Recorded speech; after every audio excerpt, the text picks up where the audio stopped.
কেমন হয় যদি আপনার জীবনের সবথেকে বড় সমস্যাটার সমাধান আপনার ভেতরের একটা ছোট পরিবর্তনেই লুকিয়ে থাকে।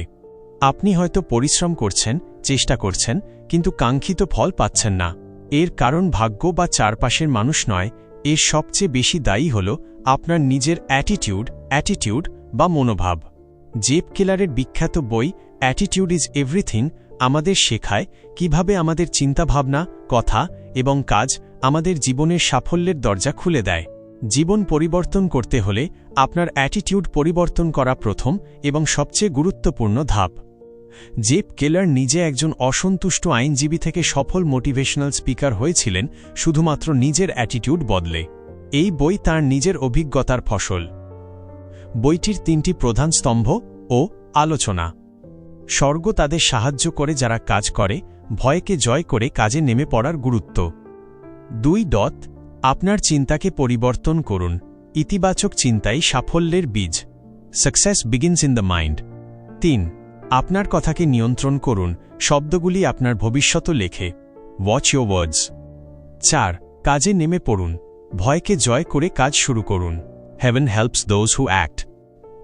প্রথম অংশ, সাফল্য শুরু হয় মনে। Success begins in the mind. বইটির এই অংশ থেকে প্রধান ধারণাগুলি হল: ধারণা 1, আপনার অ্যাটিটিউডই আপনার জানালা। আমরা পৃথিবীকে দেখি আমাদের মানসিকতার চশমা দিয়ে। একটি ইতিবাচক অ্যাটিটিউড মানে সমস্যাকে চ্যালেঞ্জ হিসেবে দেখা, বাধা নয়। ধারণা 2, আপনি একটি মানব চৌম্বক। You are a human magnet. আপনি যা চিন্তা করেন, আপনি সেটাই আপনার জীবনে আকর্ষণ করেন।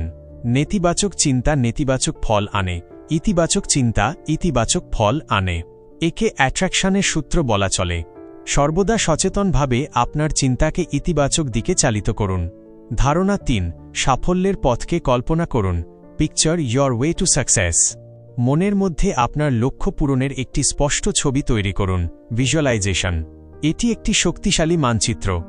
ধারণা 4, আপনার শব্দ একটি পথ তৈরি করে। Your words blaze a trail. আপনার শব্দগুলি কেবল বাতাস নয়, বরং এগুলি আপনার ভবিষ্যৎকে রূপ দেয়। দেখ, আমি পারব না মাইনাসের পরিবর্তে আমি কিভাবে পারব বলা শুরু করুন।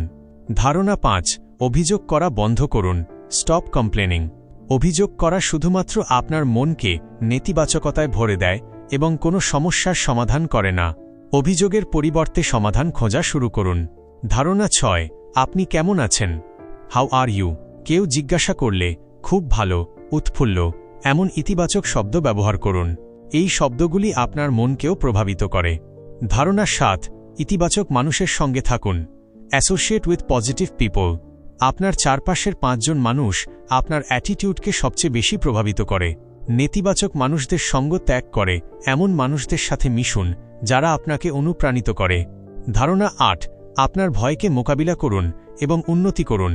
Confront your fears and grow. ভয়কে এড়িয়ে যাবেন না, বরং তার মুখোমুখি হন। প্রতিটি ভয় জয় করলে আপনার আত্মবিশ্বাস আরও বাড়ে। ধারণা 9, বেরিয়ে আসুন এবং ব্যর্থ হন। Get out there and fail. ব্যর্থতা সাফল্যের বিপরীত নয়, এটি সাফল্যের অংশ। প্রতিটি ব্যর্থতাকে শিক্ষা হিসেবে দেখুন। শেষ কথা, তাহলে জেব কেলারের বই থেকে আমাদের 3টি মূল শিক্ষা হল: আপনার চিন্তাকে পরিবর্তন করুন। ইতিবাচক চিন্তাই সাফল্যের বীজ। আপনার কথাকে নিয়ন্ত্রণ করুন। শব্দগুলি আপনার ভবিষ্যৎ লেখে। কাজে নেমে পড়ুন। ভয়কে জয় করে কাজ শুরু করুন। আপনার জীবন বদলানোর ক্ষমতা আপনার অ্যাটিটিউডের মধ্যেই। এই মুহূর্ত থেকে আপনি সিদ্ধান্ত নিন, আপনি কি ধরনের অ্যাটিটিউড নিয়ে আপনার দিন শুরু করবেন। আপনি কি অভিযোগকারী না সমাধানকারী? আপনি কি নিজেকে ব্যর্থ হিসেবে দেখবেন না শিক্ষানবিশ হিসেবে? মনে রাখবেন, আপনার অ্যাটিটিউডই সব। এটি কোনো জাদু নয়, এটি একটি পদ্ধতি।